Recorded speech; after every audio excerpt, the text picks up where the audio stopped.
One of the TPEs is for teachers to be able to adapt to their students' learning differences. And of course, there's so many differences that a student can have, but one of the most common is to be in the ELD program. And that's just about anybody whose primary language isn't English. As a teacher, you have to lead those students to being able to read, write, and speak in English. But before reaching that level, you have to make adjustments in the classroom in order to best help that student succeed, just like any other student would. And that may have to include collaborating with paraeducators and specialists who speak this language that the student speaks at home.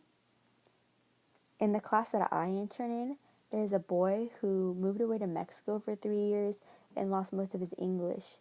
He's very smart, and it really amazes me with how much he can keep up with the class. But of course, there is those times where he can't communicate very well with the classmates who don't speak English and with his teacher. But one way that his teacher does help him is by printing out his worksheets in Spanish. And on days that I'm there, I can help him, but so do his classmates who speak Spanish, and I find that very admirable because I used to be in the ELD program growing up. As a teacher, it is important for you to know different ways of teaching so that all students, especially the students who aren't English speakers, could comprehend what is trying to be taught.